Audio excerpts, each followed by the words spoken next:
Good afternoon. It's rainy here in Ohio, but I wanted to come to you today. This has been on my heart, and I've read this story probably about twice now, maybe three times, because it's been on my heart. I was sitting in church Sunday night, and service was awesome. The Spirit of God was moving, and I was thinking about the wells. I'm doing a study that's reading me through the Bible, and I noticed a lot of times men went to the well to find their wives. Um, Abraham sent a servant to his homeland, and he went to the well and found a wife for the son of Abraham. Jacob, for Jacob. Jacob's son Isaac went to the well and found his wife.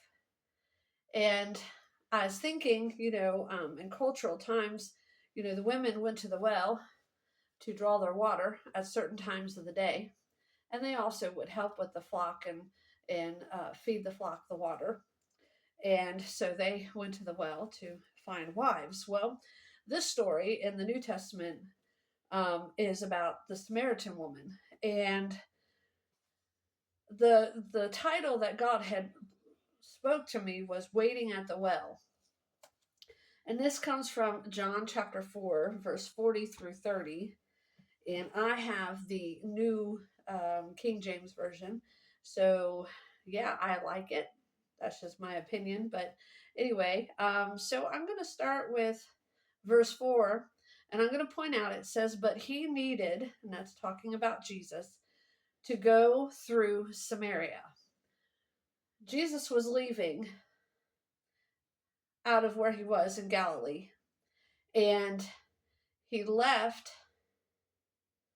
No, he left Judah, sorry.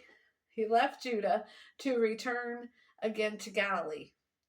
But he needed to go through Samaria. And this is why he needed to go through Samaria. So he came to the city of Samaria, which is called Shishar. I don't think I said that right, so forgive me. Near the plot of the ground Jacob gave to his son Joseph. Now Jacob's well was there, and Jesus, therefore, being weary from his journey, sat thus by the well. It was about the 6th hour. A woman of Samaria came to draw water. Jesus said to her, "Give me a drink," for his disciples had gone away unto the city to buy food. Then the woman of Samaria said to him, "How is it that you, being a Jew, ask a drink from me, a Samaritan woman? For Jews have no dealings with Samaritans." Jesus answered and said to her, "If you knew the gift of God, and who it was who was saying to you, 'Give me a drink,' you would have asked him, and he would have given you living water." The woman said to him, "Sir, you have nothing to draw with, and the well is deep. Where then do you get the living water? Are you greater than our father Jacob, who gave us the well and drank from it himself, as well as his sons and his livestock?" And Jesus answered and said to her, "Whoever drinks of this water will thirst again, but whoever drinks of the water that I shall give him will never thirst. But the water that I shall give him will become in him a fountain of water springing up into an everlasting life." Hang on there, I'm not done yet. There is a point.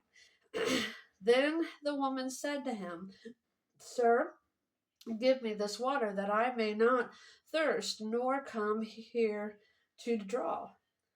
And Jesus said to her, "Go call your husband and come here." And the woman answered and said, "I have no husband."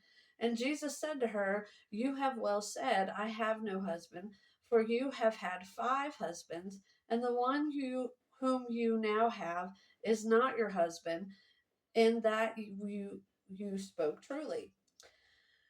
The woman said to him, "Sir, I perceive that you are a prophet. Our fathers worshipped on the mountain, and you Jews say that in Jerusalem is the place where one ought to worship. And Jesus said to her, Woman, believe me, the hour is coming when you will neither on this mountain nor in Jerusalem worship the Father.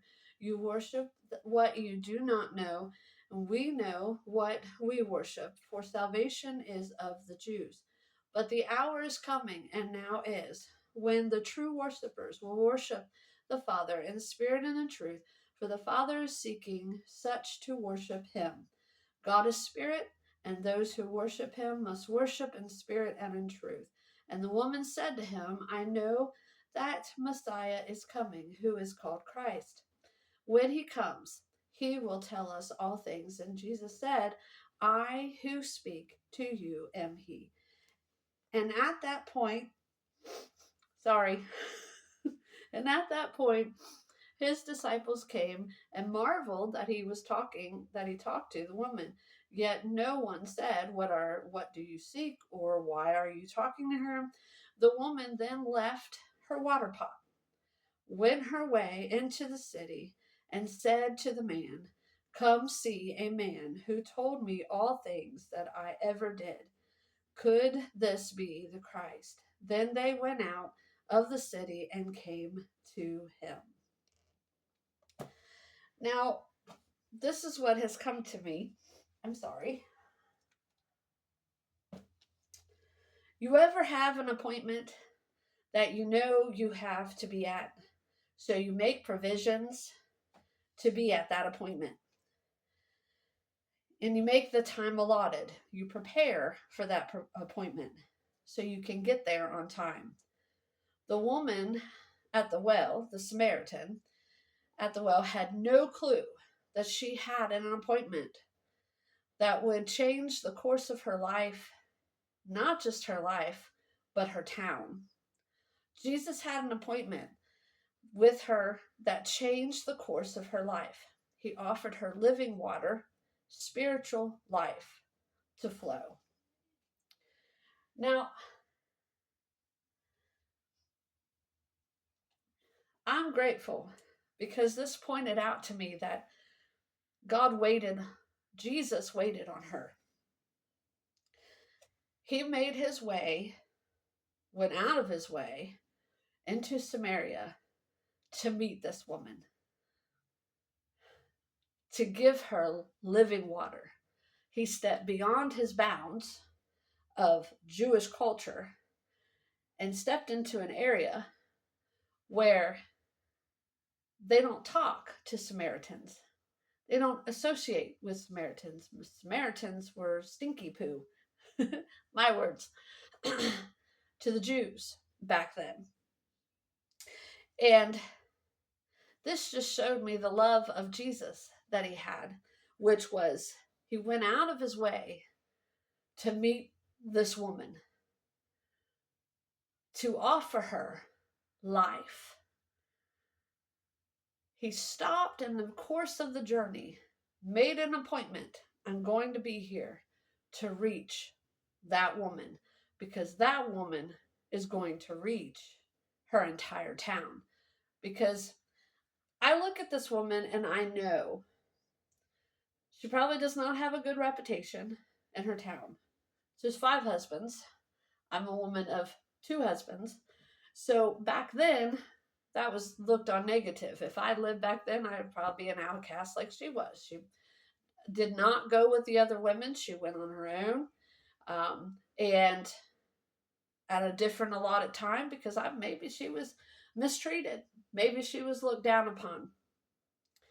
But Jesus had a plan for her. Jesus had a purpose for her. And he was going to meet her there because he knew that she was worth saving. She was worth reaching out to. And through her, God took her testimony, her trials, her things that she's gone through in her life, and he used it to minister to an entire town who come out to see the man at the well. Jesus is our living, life-breathing source, flowing water that doesn't stop.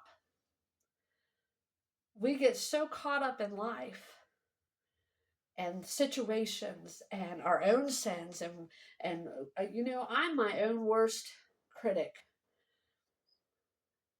I could tear myself because I know all my faults. I know all my faults. I know all my failures. I know what I struggle with. I know my issues. But he looks past all of that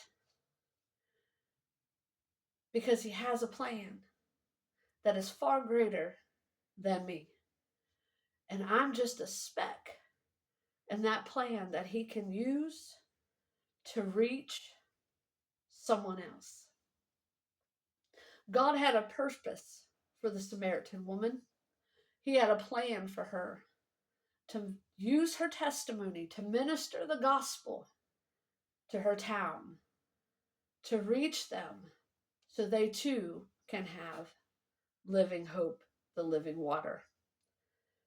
Don't count your testimony. Don't count your life out. God's got a plan. God's got a purpose, and what we think that we've destroyed or ruined our life or ruined our testimony or ruined anything, God can turn it and make it for our good. And not just make it for our good, but to bless other people, to bring them to the living water, to bring them to the well. He's waiting at the well. Your appointment is ready. I love you all, and I pray that this blessed you, and you have a great day.